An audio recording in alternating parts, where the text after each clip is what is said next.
أعوذ بالله من غضب الجبار ومن شر الكفار العظمة لله الواحد القهار بسم الله الرحمن الرحيم الحمد لله رب العالمين والعاقبة للمتقين والجنة للمؤمنين والنار للكافرين والمنافقين للعاصين الصلاة والسلام على أشرف الأنبياء والمرسلين مولانا ومولى الثقلين جد الحسن والحسين أبي القاسم محمد اللهم صل على محمد وآل محمد وآله الطيبين الطاهرين المعصومين المظلومين ولعنة الله على أعدائهم أجمعين أما بعد فقد قال الله تعالى في كتابه المجيد بسم الله الرحمن الرحيم قال إني جاعلك للناس إماما صلوات بر محمد وآل محمد پر اللهم صل على محمد وآل محمد. عزیزان محترم، میں نے جس آیت کریمہ کی تلاوت کی سورہ بقرہ کی 124ویں آیت ہے کہ جس کو میں نے اپنا سرنامہ کلام قرار دیا. عزیزان محترم، قرآن ایک خواب کی تعبیر کر رہا ہے، قرآن ایک خواب بیان کر رہا ہے. خواب کیسا ہے؟ خواب دیکھنے والا کیسا ہے؟ توجہ تعالی کہ خواب دیکھنے والا کون ہے اور جس کے لیے خواب دیکھا وہ کون ہے. قرآن بیان کر رہا ہے کہ خواب دیکھنے والا ایک معصوم، توجہ عزیزان محترم، خواب دیکھنے والا ایک معصوم، جس کے لیے خواب دیکھا وہ بھی معصوم. خواب دیکھنے والا ایک نبی، جس کے لیے خواب دیکھا وہ بھی ایک نبی. خواب دیکھنے والا ایک باپ، جس کے لیے خواب دیکھا وہ ایک بیٹا. خواب دیکھنے والے کا نام قرآن بیان کر رہا ہے کہ خواب دیکھنے والا کون ہے. تو قرآن بیان کر رہا ہے کہ خواب دیکھنے والے کا نام جناب ابراہیم ہے، جس کے لیے خواب دیکھا جناب اسماعیل. توجہ عزیزان محترم، خواب کیا دیکھا جناب ابراہیم نے؟ خواب دیکھا کہ میں اپنے بیٹے اسماعیل کو ذبح کر رہا ہوں. عزیزان محترم، قرآن میں اللہ نے ارشاد فرمایا کہ بے شک میں نے آپ کو لوگوں کا امام بنایا. انی جاعلک للناس اماما، اے ابراہیم میں نے آپ کو لوگوں کا امام بنایا. عزیزان محترم، ایسا ہی نہیں امام بنا دیا. منصب امامت بہت بڑا عہدہ ہے. تاریخ اور روایت بتاتی ہے کہ جناب ابراہیم سے کچھ امتحان لیا گیا. سبحان اللہ. جناب ابراہیم سے کچھ امتحان لیا گیا. کس چیز کا امتحان؟ جان کا بھی امتحان لیا گیا، مال کا بھی امتحان لیا گیا. عزیزان محترم، مال کا بھی امتحان لیا گیا. آپ کا سنا ہوا واقعہ ہے، بہرحال سنیے گا ضرور. عزیزان محترم، جناب ابراہیم کا ایک دستور ہے. جناب ابراہیم کیا کرتے ہیں کہ جانوروں کو چراتے ہیں. ان کے پاس کچھ جانور ہیں جن کو چرایا کرتے تھے. روزانہ کا دستور یہ ہے، لے جایا کرتے تھے، چراتے تھے، شام کو واپس لے کر چلے آتے تھے. عزیزان محترم، ایک وقت ایسا آیا کہ جناب ابراہیم جانوروں کو چرا رہے ہیں، دیکھ بھال کر رہے ہیں. تو ایک مرتبہ ہوا کی دوش پہ ایک آواز ان کے کانوں سے ٹکرائی. ان کے کانوں سے ایک آواز ٹکرائی. آواز کیا ہے؟ سبوہن قدوسن رب الملائکۃ والروح. یہ آواز جب جناب ابراہیم کے کانوں سے ٹکرائی، ایک مرتبہ جناب ابراہیم مڑنے کے بعد کیا دیکھا؟ کچھ نظر نہیں آ رہا ہے. آخر کون ہے کہ جو میرے پروردگار کو یاد کر رہا ہے؟ کون ہے کہ جو میرے پروردگار کو یاد کر رہا ہے؟ عزیزان محترم، تاریخ بتاتی ہے جانور کو لے کر چلے اس شخص کے پاس پہنچے کہ جو میرے پروردگار کو یاد کر رہا تھا. جیسے ہی جناب ابراہیم پہنچے ہیں، کیا دیکھا؟ ایک حسین و جمیل شخص ہے جو میرے پروردگار کو یاد کر رہا ہے. پاس پہنچے، پوچھا کیا تو میرے پروردگار کو یاد کر رہا ہے؟ تو اس نے کہا ہاں میں آپ کے پروردگار کو یاد کر رہا ہوں۔ عزیزان محترم، جناب ابراہیم جو ہے اللہ سے بڑی محبت کرتے تھے، تو انہوں نے کہا کہ میں چاہتا ہوں کہ تو پروردگار کو ایک بار اور یاد کرے، اور جب تو میرے پروردگار کو یاد کرے گا نا تو آدھی بکریاں میں تجھے دے دوں گا، آدھی بکریاں میں تجھے دے دوں گا۔ اس نے پھر یاد کیا، جیسے ہی یاد کیا آدھی بکریاں دے دی۔ ابھی بھی خلیل خدا کا دل بے قرار ہے کہ تسبیح خدا پھر سنوں، تسبیح خدا پھر سنوں۔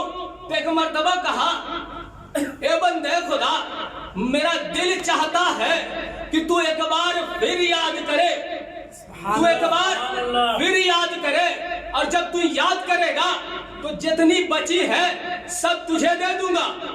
تو اس نے پھر یاد کیا۔ عزیزان محترم، جتنی بکریاں تھی سب دے دیا۔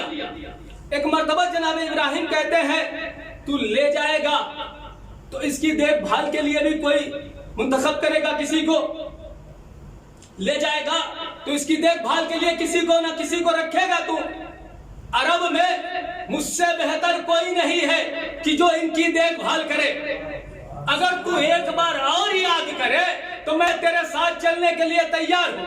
اس نے پھر یاد کیا۔ ایک مرتبہ کہا جناب ابراہیم نے، اب چلو میں تمہارے ساتھ چلتا ہوں۔ یہ پہلا امتحان ہے جناب ابراہیم کا۔ کہا چلو میں چلتا ہوں۔ تو ایک مرتبہ وہ بندے خدا کہتا ہے، یا نبی اللہ، کیا آپ نے مجھے پہچانا نہیں؟ ارے میں اللہ کا بھیجا ہوا ایک فرشتہ ہوں، اللہ نے مجھے بھیجا کہ جاؤ جناب ابراہیم کا امتحان لو، اللہ نے مجھے بھیجا تھا، آپ نے مجھے پہچانا نہیں، میں اللہ کا ایک فرشتہ ہوں۔ عزیزان محترم، میں اللہ کا ایک فرشتہ ہوں۔ آئیے، جناب ابراہیم نے اس فرشتے کو پہچانا نہیں۔ آئیے، دربار رسول ہے، دربار رسول میں مسند پہ رسول بیٹھے ہوئے ہیں، صحابہ کا مجمع ہے، صحابہ کرسی میں بیٹھے ہوئے ہیں۔ جیسے ہی حیدر کرار کو دربار میں آتے ہوئے دیکھا، ایک مرتبہ رسول کی نظر مولائے متقیات پہ پڑی۔ جیسے ہی پڑھی، ایک مرتبہ پوچھا، یا علی، اتنا بتا دیجئے اتنے بڑے مجمع میں جبریل کہاں ہے؟ اتنا بتا دیجئے اتنے بڑے مجمع میں جبریل کہاں ہے؟ حاجت روائے اکتا کشا نے کہا، یا نبی اللہ، آپ کے پہلو میں جو بیٹھا ہے وہی تو جبریل ہے۔ سبحان اللہ، آپ کے پہلو میں جو بیٹھا ہے وہی تو جبریل ہے۔ عزیزان محترم، جناب ابراہیم کا پہلا امتحان جناب ابراہیم نے دیا۔ کعبہ کس نے بنایا؟ آپ بہتر جانتے ہیں۔ کعبہ جناب ابراہیم اور جناب اسماعیل نے مل کر بنایا۔ کس کے حکم سے بنایا؟ اللہ نے حکم کیا کہ کعبہ بناؤ، کعبہ بنایا گیا۔ اب کعبہ بن رہا ہے، ایک دن میں نہیں بنا، فوراً تو نہیں بن گیا، اب کعبہ کی تعمیر ہو رہی ہے۔ یہ کعبہ کس کی جائے ولادت؟ مولا کائنات کی۔ اللہ نے دو معصوموں کو منتخب کیا کہ جاؤ کعبہ بناؤ، اس میں ایک امام کی ولادت ہونے والی ہے۔ عزیزان محترم، اللہ ایک معصوم کی ولادت کے لیے دو معصوموں کا منتخب کر رہا ہے، دو معصوموں کو منتخب کر رہا ہے۔ آپ مجھے انصاف سے بتائیے، جو خاتم النبیر ہے اس کے لیے کسی کافر کا انتخاب کرے گا؟ ایک امام اول کے لیے دو معصوموں کا انتخاب ہوا۔ اب کعبہ تیار ہو گیا، کعبہ ہمارا قبلہ ہے۔ عزیزان محترم، اب اللہ نے کہا، اسے پہچانوایا کہ یہ کعبہ ہے، اب اس کی طرف ہم نماز پڑھنا شروع کیے۔ نماز کہاں کدھر ہوتی ہے؟ قبلے کی طرف، قبلے کی طرف۔ اگر کوئی قبلے سے ہٹ کے نماز پڑھے، نماز صحیح ہے؟ نہیں صحیح ہے۔ عزیزان محترم، قبلہ تیار ہو گیا، اب نمازی نماز پڑھ رہے ہیں۔ اسی میں ایک شخص ایسا بھی آیا کہ جو مولا کا چاہنے والا، نماز قبلے کے بجائے قبلے سے ہٹ کے نماز پڑھنا شروع کیا۔ مسلمان موجود تھے، سب نماز پڑھ رہے تھے، وہ قبلے سے ہٹ کے نماز پڑھ رہا تھا۔ جب نماز تمام ہو گئی تو ایک مرتبہ مسلمان پوچھتا ہے، یہ بتا قبلہ ادھر ہے، نماز ادھر پڑھی جاتی ہے، اگر قبلے سے ہٹ کے نماز پڑھو گے نماز خراب ہو جائے گی، نماز باطل ہو جائے گی۔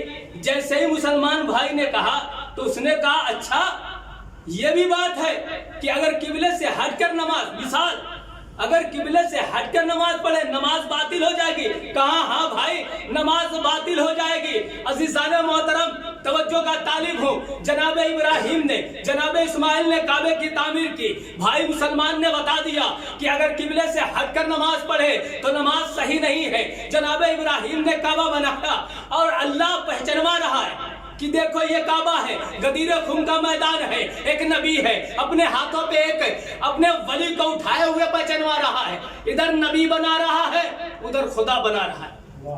غدیر خون کے میدان میں علی کو ولی خدا نے بنایا، رسول خدا نے پہچنوایا کہ دیکھو یہ میرے بعد تمہارے مولا ہے، تمہارے سرپرست ہے، یہ تمہارے مولا ہے. عزیزان محترم ایک طرف دو معصوم بنا رہے ہیں، اللہ پہچنوا رہا ہے. ایک طرف نبی پہچنوا رہا ہے جو خاتم النبیین ہے، ادھر خدا بنا رہا ہے. مسلمان بھائی نے کہا اگر قبلے سے منہ پھیر کر نماز پڑھو گے نماز باطل ہو جائے گی. عزیزان محترم مسلمان بھائی نے انصاف کر دیا، اس نے بتا دیا اگر کوئی قبلے سے منہ پھیر کر نماز پڑھے تو اس کی نماز باطل ہے. جسے نبی بنائے اس سے کوئی منہ پھیر لے نماز باطل. ارے جسے خدا بنائے اگر اس سے کوئی منہ پھیر لے اس کی نماز کیسے؟ سبحان اللہ سبحان اللہ. اس کی نماز کیسے صحیح ہو سکتی ہے؟ یہی علی ہے جس کے لیے رسول نے فرمایا ہے یا علی حب کا تقوی والایمان بغض کا کفر و نفاق. یا علی آپ کی محبت تقوی بھی ہے، ایمان بھی ہے، آپ سے عداوت کفر و نفاق ہے. عزیزان محترم کوئی علی سے محبت وہی کرے گا کہ جو ایماندار ہوگا. بے ایماندار علی سے محبت نہیں کرتے. سبحان اللہ سبحان اللہ. بے ایماندار. عزیزان محترم آئیے پتہ کیسے لگایا جائے کہ کون منافق ہے کون کافر ہے. تو رسول کی یہ ایک حدیث ہے کہ علی آپ سے محبت وہی کرے گا کہ جو تقوی دار ہوگا، ایماندار ہوگا. آپ سے عداوت وہی رکھے گا جو کافر ہوگا، جو منافق ہوگا. آئیے پورا جب مدینہ مسلمانوں سے بھر گیا تو ایک شخص نبی کی خدمت میں آتا ہے. آنے کے بعد عرض کرتا ہے یا نبی اللہ مدینہ تو مسلمان کی تعداد زیادہ ہو گئی ہے، اب ہم کیسے پہچانے کہ اس میں منافق کون ہے کافر کون ہے، اس میں منافق کون ہے کافر کون ہے. ایک مرتبہ رسول خدا نے کہا میں تمہیں ایک آسان سا طریقہ بتاتا ہوں، دیکھو منافق کو پہچاننے کا، کافر کو بھی پہچاننے کا. دیکھو جب مجمع ہو اور اس مجمع میں تم ایک نعرہ لگانا، نعرہ حیدری لگانا، جس کا چہرہ کھل جائے سمجھ لینا مومن ہے، جس کا مرجھا جائے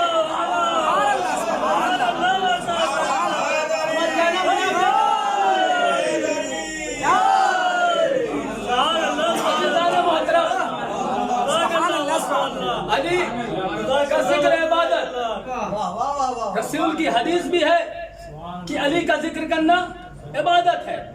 روایت ہے ام المسلمین حضرت عائشہ رضی اللہ عنہا سے، وہ روایت کرتی ہے کہ جب نبی بیمار ہوئے تو جا ابی لعیادت النبی، جب نبی بیمار ہوئے تو میرا بابا صدیق اکبر نبی کی عیادت کے لیے آیا. میں بھی موجود تھی، علی بھی موجود تھے، بستر پر رسول لیٹے ہوئے تھے. جیسے ہی میرا بابا حجرے میں داخل ہوا نظرہ ابی الی وجہ علی، میرے بابا کی نظر علی کے چہرے پہ پڑی. میرا بابا دیکھتا رہا علی کو، دیکھتا رہا. ایک مرتبہ عائشہ فرماتی ہے یہ میرے بابا آئے ہو عیادت کے لیے نبی کی، دیکھ رہے ہو علی کو. آئے ہو عیادت کے لیے نبی کی، دیکھ رہے ہو علی کو. تو عزیزان محترم صدیق اکبر فرماتے ہیں کہ میرے پیارے نبی نے فرمایا ہے کہ النظر الی وجہ علی ابن ابی طالب عبادہ.